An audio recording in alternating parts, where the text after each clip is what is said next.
Hello and welcome back to FrogClan. Today we are picking up where we left off, and before I jump into things here, I once again have to go back and fix a mistake that I missed. The ironic thing is, I even commented about this last time, but then I forgot to actually properly give everybody their dues.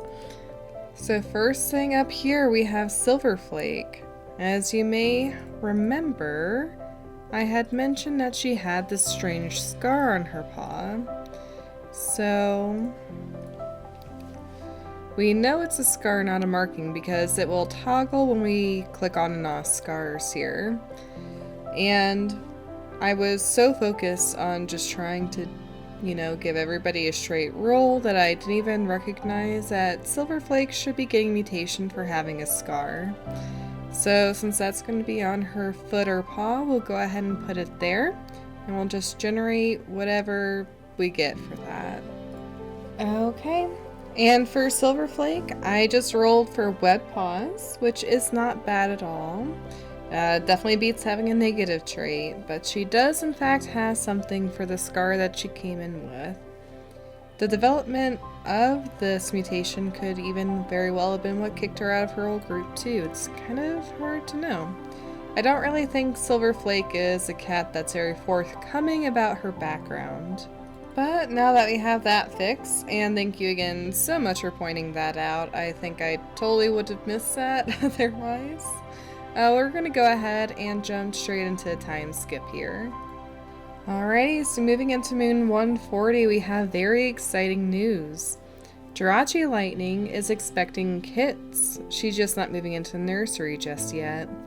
So I'm really curious, and she's had a few different prospects, exactly who she'll be having kits with. I think it'll be Bright Torrent though. We don't have enough healthy medicine cats, so it looks like it is a good thing that we did in fact enlist some more apprentices sooner than later. Brighthorn is happy to find their body pain-free. Her broken bone has finally healed. Hair Shadow got their paws stuck in a two-leg trap, and while they eventually escaped, their leg is heavily injured. That's not great for Hair Shadow, but I'm hoping that results in another mutation for her. So Jellyfish Wave, Seagull Dusk, and Stinky Laurel's White Cough is all gone, but White Stripe has gotten it in the meantime. Furby Shine's Small Cut is no longer bothering them. Songjay misstepped and slipped from a rock, spraining their paw. Lake Paw's stomachache has left. Dusty Cuddles is healed from a strain of delivery. OliveKit has gotten Kitten Cough. This isn't always a death sentence, but it is more oftentimes than not, at least in my experience, so fingers crossed that's not the case. Bluffkit snuck out of camp and returned scraped up but brimming with pride despite the scolding they were given. We notice all of our burdock has gone bad and will have to be replaced. And our last event here is that Gorstance was seen chasing a kitty pet off of the territory. Okay. We'll go through our various cats here real quick. Since we do have as many as we do, this could take a little while. But Songjay being down definitely seems to have reduced our numbers here. We can only care for 41 members, and we could only care for half of our cats, so hopefully Songjay heals soon. Snipstar is currently daydreaming about being a warrior in Leopard Clan. She's got the right spots to match, though I think Rosettes are technically Jaguar. Brighthorn is feeling better. Saw some kitty pets playing with colorful moss balls. Snakefern is thinking about taking on a new apprentice. If we have any other possibilities, I definitely wouldn't say no to even more medicine cats. Having as many as we do seems like overkill until somebody gets sick. Songjay in the meantime is just feeling silly. Luckily, he's only got a sprain, so he should be good in a couple of moons' time. Maple Dawn is craving the taste of shrew, and I think we'll go ahead and randomize Whimsy Shade with Frozen Stem, mediate them, and hopefully get some more kits here soon. Our most recent newcomer, Mau Mau Ghost, is doing their best to learn clan customs. I can see this being a little bit harder for older cats coming into the clan. Since she was already a senior adult, it would be a little hard to get into the culture of the clan. Furby Shine is pretending to be a big, evil warrior for OliveKit. Stinky Laurel is trying to set a good example. Hair Shadow is sparring despite the mangled leg. Gardenia's son seems to be having a time. She's spitefully swearing that she doesn't need others, she's just fine on her own. Sassy Fade, I think, is feeling a little homesick. Something that somebody says reminds them of the home that they lost. She is sick with Kitten Cough, and that's why she was abandoned by her two legs. So I can see every little thing reminding her of them, at least for right now. Until she gets a bit more settled. I think that homesickness is going to be really, really acute. But once she settles in, I think it'll start to fade away a bit more. We've got quite a few cats sparring this moon, including Gore Stance and Scratch Heart here. So I think everybody is trying to get into fit and fighting form, especially since the premonition looms so close over the horizon. Here's Silver Flake, a bit more grown up. She still kept her fierce and dark forest affinity, but she's definitely a gorgeous cat. Here's Jirachi Lightning. She does have quite a lot of traits, so she's got quite a few options for passing down traits to her kits. Since we're kind of operating on like a surrogate system for the clan right now, we can hope that her partner would be as well-rounded as she is, but we may get a bit more unlucky. Even so, I'm excited to see what her kits end up with. OliveKit is still being playful despite their illness. Here's Delta Kid, a bit more grown up. He's currently hunting bugs. Charming and fittingly never sits still. Up next we have Rich Kit, a polite and careful listener. Her pelt seems to be kind of getting some rosy marks on the inside of the rosettes there.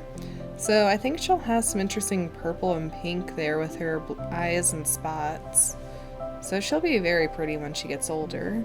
And then finally a Silk Kit, who is daring, also never sits still. And to kind of match both of those traits is sticking their paw into an old snake hole. I could see this being on a sort of dare, and just because being a kit and full of energy and curiosity, can't really sit still. Alright, we'll send out our patrols. Yellow flowers poke out from a leaf litter, signaling that the dandelions haven't given up on growing for the season. Last bits of green leaves born, still lingering in the air. Snakefern doesn't need to try very hard to find an excellent haul. Instead, they let Lakepaw take the lead in finding the plants, praising them for all the progress they've made in Earthcraft. Snakefern is really the medicine cat that we needed when we needed it. And we gather some dandelion. Curldon sets off to try and stock up before Leaf Bear, but it's alright to fail, Curldon reminds himself. At least they know where there isn't catmint, and I'll make the next patrols to find it easier. So Curldon is having to dig into their own patience with themselves. Since we got at least one mentor sick, I just kind of pulled some apprentices and mentors together. And Tiny Slash is trying to lead this, suggesting it could be a good chance to practice fighting techniques. But nobody sets up to teach. Furby Shine's patrol strolls leisurely along the coastline, enjoying the chill of the leaf fall wind. One cat raises their tail, signaling the others to be still. They have scented ground squirrels nearby. The patrol makes short work of locating the squirrels, spreading out into loose formation and circling them. Slowly they move in, the circle getting tighter and tighter until they are finally seen. The squirrels screech and scatter in different directions, but the circle cuts off their escape, and by the end of it, they are a fresh kill. Lilac Pelt sees two kits from FrogClan playing close to the border. Lilac Pelt wouldn't be able to forgive themselves if something happened to those kits. They order the patrol, other than Dusty Cuddles, to go back to camp, and two she cats bring the kits back to FrogClan. Brighthorn is leading a pretty big patrol when we cautiously move towards the sound of barking. Near the border, we spot a dog chasing a cat. We jump swiftly into action, capturing the dog's attention and drawing it away from the cat. Gore stayed hidden while the rest of the patrol lured the dog away, but when they go to find the cat, they see that it's still running. Oh well, at least they're alright. We have met Lycanhawk. Let's check out Lycanhawk. Oh, so Lycanhawk would have been a loner apprentice. He's got a really gorgeous belt, actually. Look at that. Hawk is definitely a very fitting suffix, I think. He was a strict, great storyteller. Doesn't look like we can see what his history is, so I'd love to meet him later on down the line. Frozen Sim spies a fat rabbit on the other side of the WormClan border. Tempting opportunity, but it may not be wise. We'll still proceed. Frozen Sim pounces without hesitation, glancing around, rabbit hanging from their muzzle, but it seems there aren't any WormClan cats nearby. Frozen Sim trots back over the border, prize in tow, in transgression unnoticed. Snitsar takes the patrol down to the beach to train, but wait, something's odd here. Those ginger cat statues? Snitsar heard a kitty pet calling him Garfield. Snitsar explains that for whatever reason, Two Legs worshipped the ginger cat so much that they made statues they threw into the ocean. Not too far off from some of the truth. Our last patrol tracks the scent of a large dog, wandering the edge of the clan's territory. I don't really like it, but we'll proceed here. We try to keep watching a dog from a distance, but it spots us and we have to scatter. Everyone escapes just fine, but we lose track of the dog.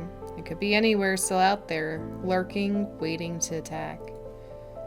Well, that's certainly not ideal, but I will take that over a cat getting hurt any day. So that actually wasn't too bad of a moon. We'll go ahead and jump into another time skip. Jirachi Lightning thinks that they'll have a small litter. They decide to move into the nursery in preparation for their soon-to-come kits. Gorstans has also announced that they are expecting kits and decide to move into the nursery in preparation. Fortunately, it is not all good news this moon. OliveKit does not survive Kitten Cough. When Dusty Cuddles hears the news of OliveKit's death, they collapse and wail as though their own life was ending. Cats come to Dusty Cuddles afterwards, offering them the biggest, juiciest pieces of fresh kill, but they refuse it all, staring at the walls of their den in silence. Dancing Kit fusses gently with OliveKit's fur, hiding the evidence of what killed them. They want to remember them as they were in life, not like this. In the dead of the night, Dancing Kit wails into the vast sky, unable to fathom StarClan's cruelty.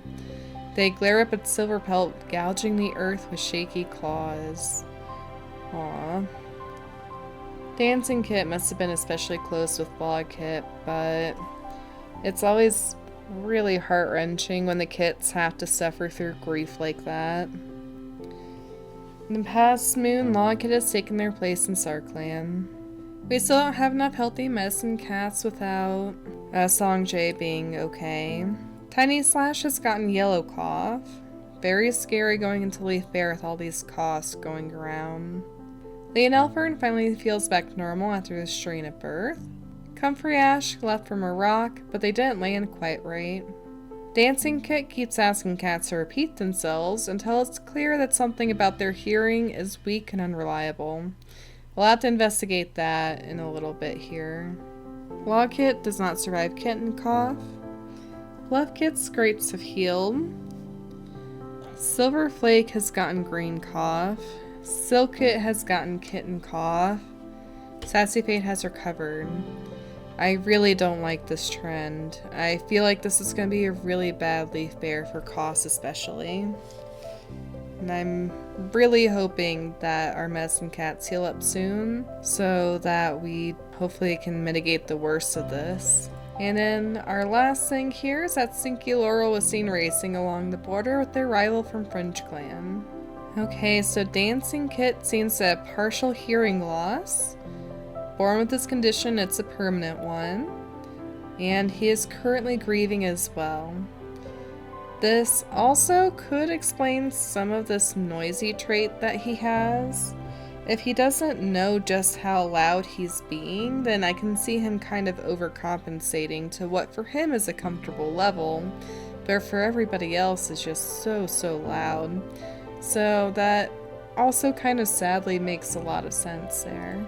Snipstar saw some wandering two legs today. I'm sure that's not exactly what she wants to see nearby the camp. Brighthorn also saw two legs near camp. Snakefern is hoping for a message from StarClan soon, so I guess Snakefern is just really on the lookout for whatever message is coming. Songjay is sure that they saw Loki Mask appear in the forest today, but why? That's a great question. I don't think I've seen that status before, so it could really well be that Loki Mask is appearing to try and warn the clan of something. Leonelfern is feeling better and wants to get to know White Stripe better. I think we'll go ahead and continue our tirade there. Their platonic like is really low, so I can actually see them breaking up here soon if they don't actually start to like each other as friends here soon. And then for our next mediating, I think we'll have Maple Dawn mediate World Apple and Curl Dawn. But unfortunately that fails, and we're worse off than before. Maple Dawn is playing a prank on White Stripe, so I think she's probably just in a bit of a mischievous mood this moon.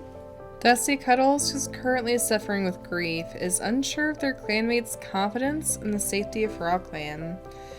I mean, I can definitely see this really affecting her right now, especially because the clan is so big and we've got so many experienced members of the clan that have already gone through at least one extinction event. They're probably very confident that they can get through this last event, and then once that's done, they're home free. But Dusty Cuddles is really unsure about if we actually know what we're doing here. Probably with the parentheses of because you couldn't save OliveKit from a quote-unquote regular everyday illness. So I could see Dusty Cuddles being negatively affected that way. Gorsance doesn't have a mate, so she probably took a mate outside of the clan. She's currently eavesdropping on World Apple. Evening Mist is feeling really sad but tries not to let it show. I'm assuming that's referring to OliveKit's loss and or how negatively it's affecting the rest of the clan. Evening Mist is a compassionate cat, so I can see him being very empathetic towards others' plights as well. Silver Flake is hoping Brighthorn won't assign them to the next patrol. I would hope not, you're sick.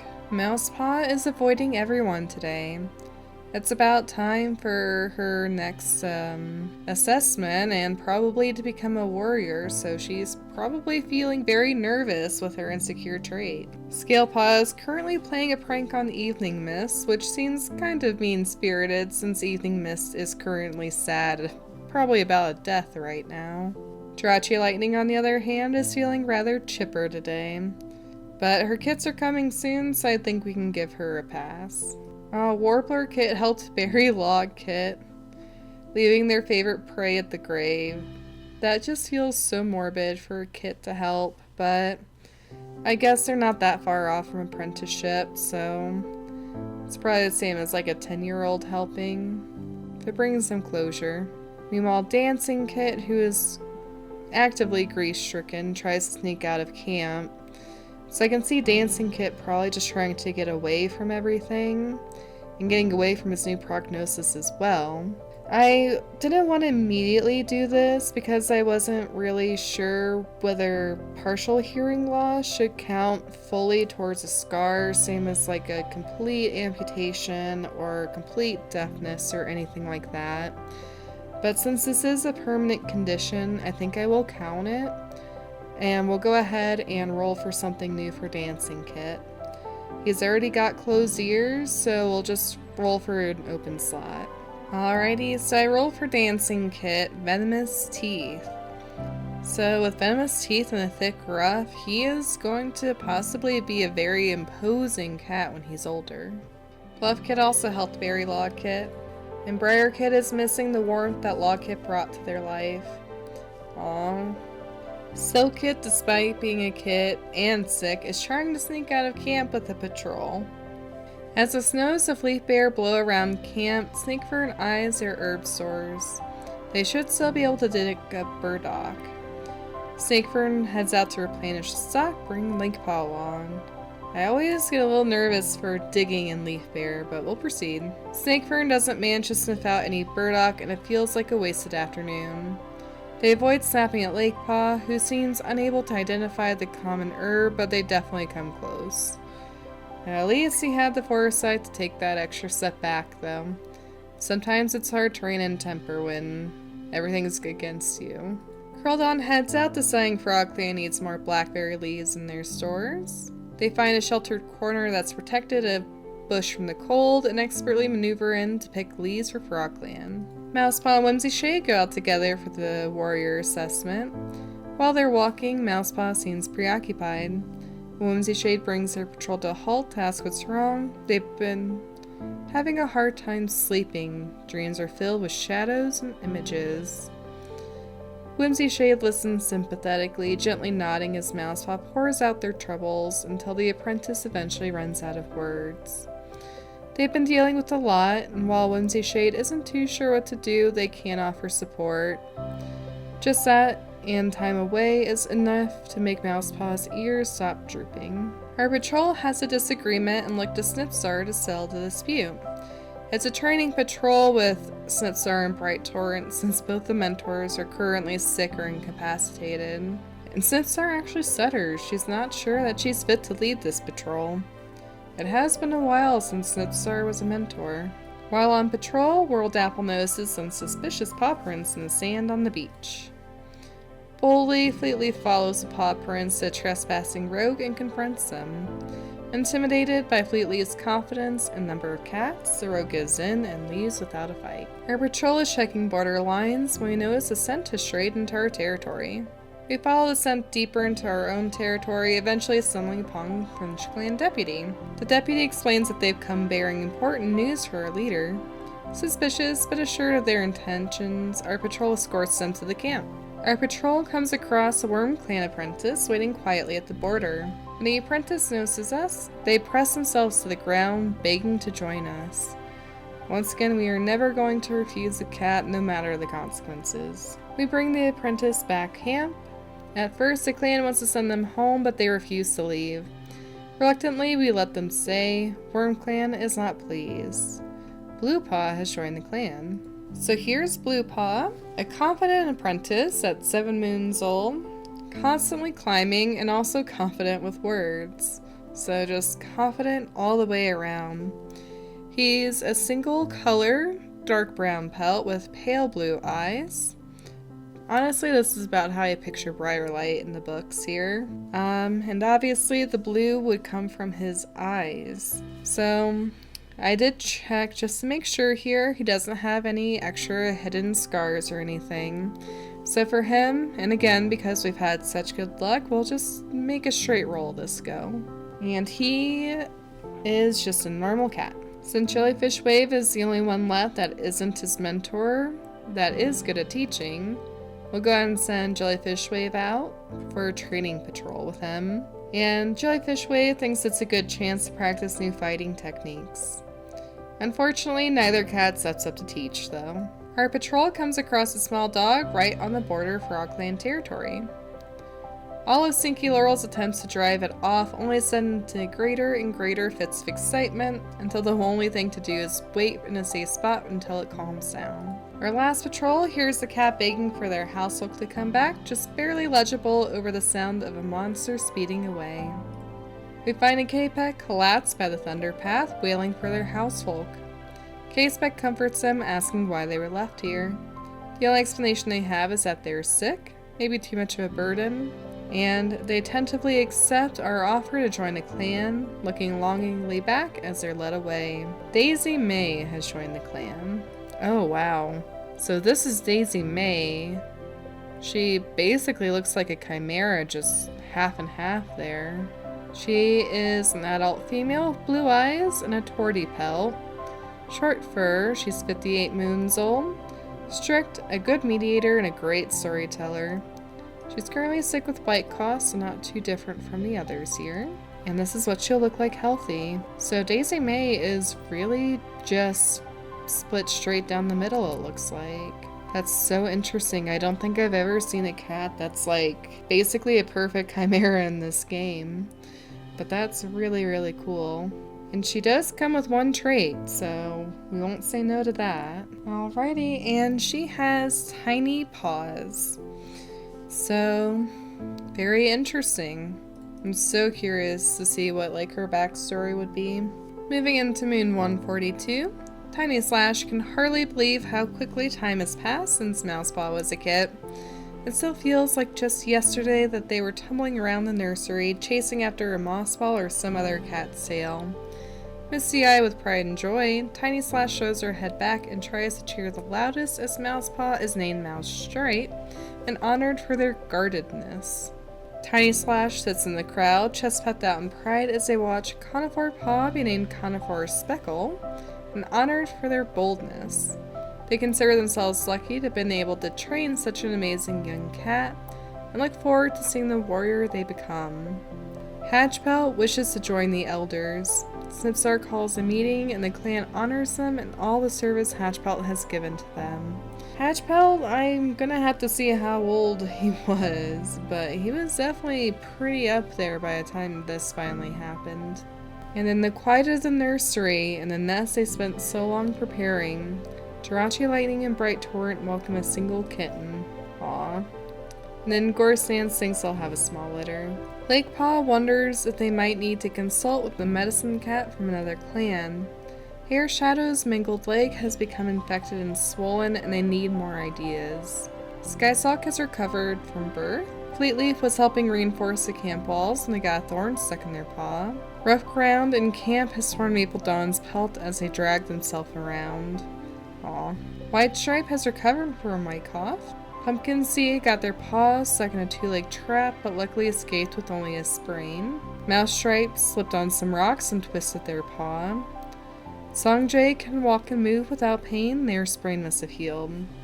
The Leaf Bearer conditions definitely seem to have been a bit icier than usual since a lot of cats seem to be having some temples right now. Snipstar feels as though the responsibility of leadership is crushing them. Oh, Snipstar.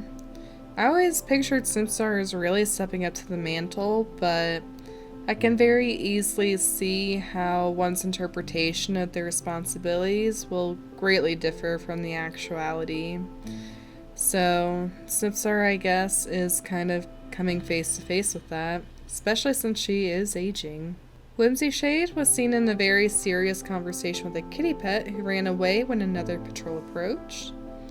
OliveKit fell into a river, but Whimsy Shade saved them. Okay, so Jirachi Lightning and Bright Torrent's single kit is a newborn male with sage eyes and a single color black pelt.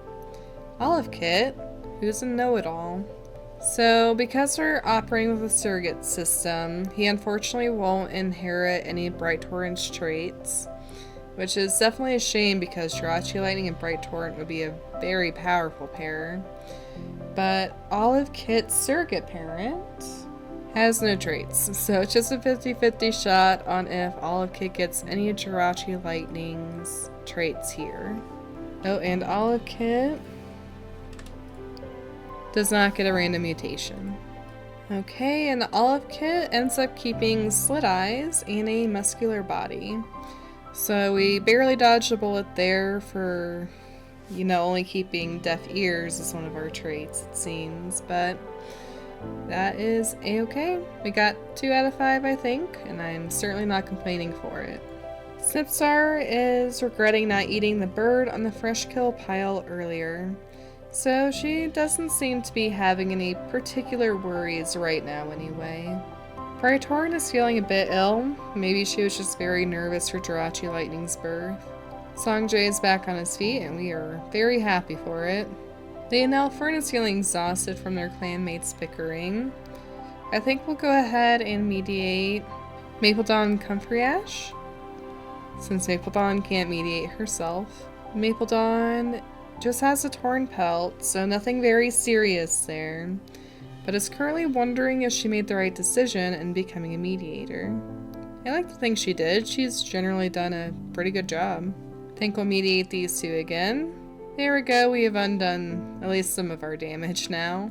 Stinky Laurel and Hair Shadow are both trying to set a good example for younger members of the clan. As is Tiny Slash. Skysock will not allow themselves to rest. I think she's feeling a little bit, well, restless with the event coming up here soon. Lagoon Feather thinks Mousepaw needs to work on their stalking technique. So I think Lagoon Feather was probably against Mousepaw getting their warrior name at all this moon. Fleetleaf has been glaring at a certain cat in camp with an odd look in their eye.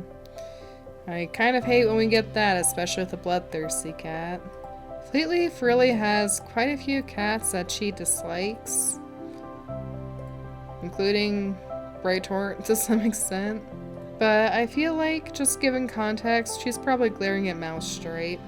Shinesock is watching the kits to make sure none of them accidentally hurt each other. That is definitely a responsible thing to do. So here's Mousestripe. Insecure, clever, and lore keeper. Mousestripe was mentored by Whimsy Shade, who influenced her to be more likely to have a positive outlook, make their own rules, and be friendly towards others. Whimsy Shade helped them become better at remembering lore and solving problems. When they graduated, they were honored for their guardedness. So I guess Insecure is guardedness.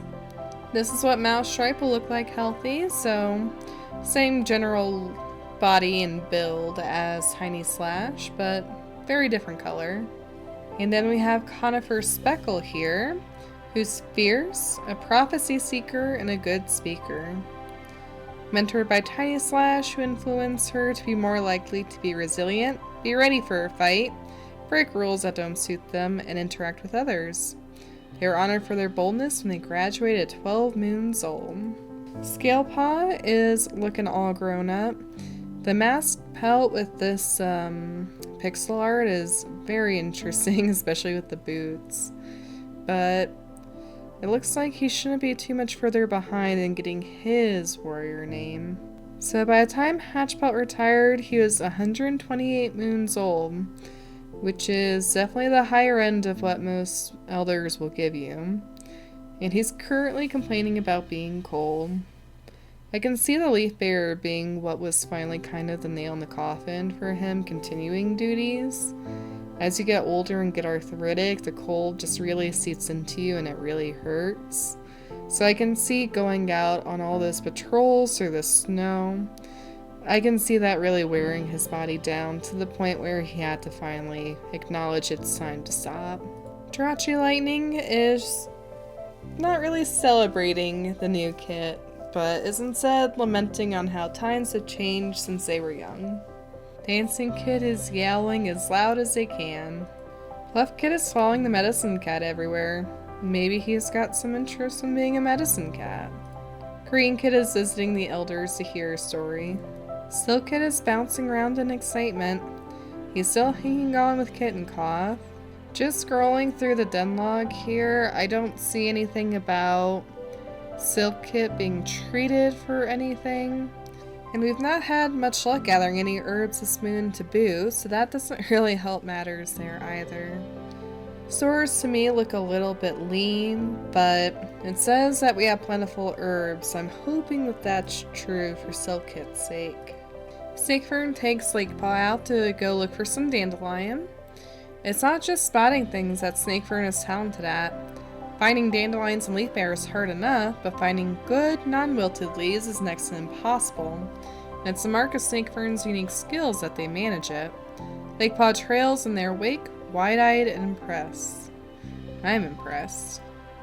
Songjay basks in some sunlight, which energizes him enough for the rest of the herb gathering session. And Songjay actually gathers poppy and oak leaves this moon. Curldon is once again hunting for some blackberry, and once again finds a sheltered corner that's protected some, and gathers it. Frozen Sem suggests this might be a good chance to practice teamwork with Bluepaw, but unfortunately doesn't step up to teach. Bright Torrent takes Scalepaw out of camp to gather moss. Bright Torrent patiently shows Scalepaw the best places to gather and how to gather, Explain to Scale Paw that by doing this, they will gain muscles and strength necessary for a great warrior. White Stripe finds a wounded cat near the Thunder Path. We approach the injured cat and see signs of life. Alarmed, we gently pick up the cat and take them back to camp to be treated. The grateful cat decides to join the clan. Minnow Spots has joined. Check out Minnow Spots. Okay, I think Minnow Spots is a pretty fitting name for this cat. She is a young adult female with hazel eyes, a gray and white calico pelt. It looks like anyway. She's 28 moons old, insecure and a good swimmer, formerly a loner. A starry-furred cat appeared to them one day and then led them to the clan. Okay. Minnow Spots is currently injured with a broken back. That is really rough. That's gonna be moons to heal, and there's a good chance she doesn't at all. But I have confidence in Snakefern and our other medicine cats to help her out. Oh, wow. So this is what Minnow Spots looks like healthy. And the calico comes out because her tail is completely orange spotted. That is a very unique looking cat. We have had quite a few pretty cats joining us this session. Man, I love that. Okay. Let's go ahead and see if Minnow Spots has any traits. And Minnow Spots actually comes with multiple. So I will not say no to that. Minnow Spots actually comes in with the maximum. I will not say no to that either. Alrighty, so Minnow Spots got our maximum number of traits, which again, I'm definitely not complaining about. Unfortunately, they weren't all good traits, but at least we got mostly good traits here. So she got the negative trait for head, which happens to be uneven, fuzzy ears, cute eyes, a scaly tail, and talon paws. So with her tail being what it is, I kind of can picture it almost being like fiery dragon scales where the spots are on it. So that's kind of cool imagery, but we will gladly welcome her to the clan. I really hope that the broken back doesn't impact her at all. Gardenia's son spies a fat rabbit on the other side of the border. We are proceeding. Gardenia's son leaps for the rabbit and promptly trips on a rock. It hops away and Gardenia's son sheepishly picks himself up. It's probably for the better that they weren't able to catch the rabbit. That's okay. We don't need the rabbit. Our patrol cautiously moves towards the sound of barking where we see a dog chasing a cat. We swiftly jump into action, capturing the dog's attention and drawing it away from the cat. Seagull Dust stays hidden and goes to the cat while the rest of the patrol lures the dog away. They're unharmed, and the display of bravery makes them want to join. Crest Billow has joined the clan. We are rapidly approaching the end of 3 pages now. Okay, it took me a little while, but I found Crest Billow. He's currently getting used to his new home. An adult male with copper eyes and a dark Bengal pelt. He's 81 moons old, strict and a good swimmer. He's formerly a loner that used to live in a barn but mostly stayed away from 2 legs. He decided clan life might be an interesting change of pace. Alright, let's see if Crest Billow comes with anything. And Crest Billow also comes with multiple traits. Maybe we are picking back up on luck here. It's not the max number of traits, but it's pretty close. We'll go ahead and roll. Alrighty, so Crest Billow also didn't get all good traits here, but still mostly good. So he ended up with fang teeth, poisonous blood, he lost his tail, so he's tailless, and thumb paws. Still, generally pretty good, and again, I will not complain this close to the events. Ooh, Shinestock finds a loner who offers their healing skills in exchange for shelter. The new medicine cat is welcomed into the clan along with their litter kits. Hope has joined the clan, along with Bitten Kit and Blue Kit. I'm going to change both of the kits' names. Wow, we are completely taking up all 3 pages now. So here's Hope. He's a senior adult male with heather blue eyes and a classic yellow-orange pelt, I'd say. He's 114 moons old, so definitely getting on in age. He's ambitious and an eloquent speaker. Hope used to live in a specific spot, offering help to all who wandered by, but eventually found their way to the clan. Alrighty, so we'll name him Hope's Son. Kind of just in the sense that when it's a new day, there's hope. And right now, FrogClan needs plenty of that. So I'll roll for Hope's Son, and then we'll roll for kits and check out the other kits. Okay, so unfortunately, Hope's Son is just a normal cat, which unfortunately means he cannot be a medicine cat. So we're gonna go ahead and switch him over to warrior, but that's okay. I really wanted another medicine cat. And unfortunately, Hope's Son's partner is a normal cat, so the kits won't get anything unless they roll a random mutation or unless they have a scar. So Bittern Kit. She has amber eyes and a classic orange pelt. She's quiet and interested in clan history, snuggled safely away into the nursery. I'll change her name, and Blaze seems just fine. And she does not roll for any mutations. Up next we have our second blue kit. She is a young female with heather blue eyes and a ticked orange pelt. She is a daydreamer who's confident with words, and she actually rolls for a random mutation. And blue kit actually gets adaptable vision on her eyes, so not too bad there. And we'll change her name. I didn't even know that this was a possibility, but sure, we'll do Cinnamon Kit. And we've still got cats to patrol. Our patrol is checking the border lines when we hear the traits of paw steps through the territory. Our patrol follows the noise and comes upon a kitty pet sniffing around. The kitty pet turns and bristles, hissing at the patrol. K-Spec calls out a greeting to them and engages in conversation, which seems to calm them down. They even agree when K-Spec asks if they'd like to join the clan. Cleo has joined. Let's check out Cleo. So here's Cleo, an adult male with sage eyes and a dark rosette pelt. He has an indigo nylon collar, which is a very cool looking collar and pretty fitting for him, I must say. He is cunning, a good storyteller, and very clever. Cleo used to live on a boat, but decided to join the clan. Cleo Crawl seems interesting, and let's see if Cleo Crawl comes with anything. So Cleo Crawl is just a normal cat. We've really had a mixed bag of luck this episode.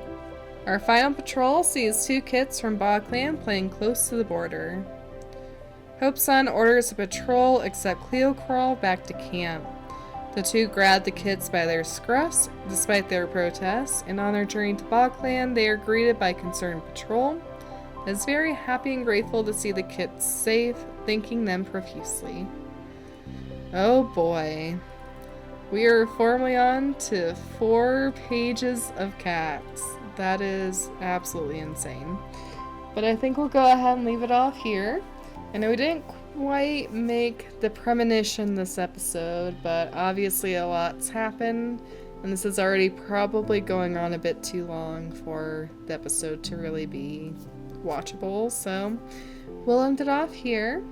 Special shout out to Parental Units for supporting the channel. Thank you so much for your support. You can check out the description for links to things like my Twitch and Discord. You can check those out freely if you are so inclined. And until next time, stay safe and happy. I'll see you all then, and bye.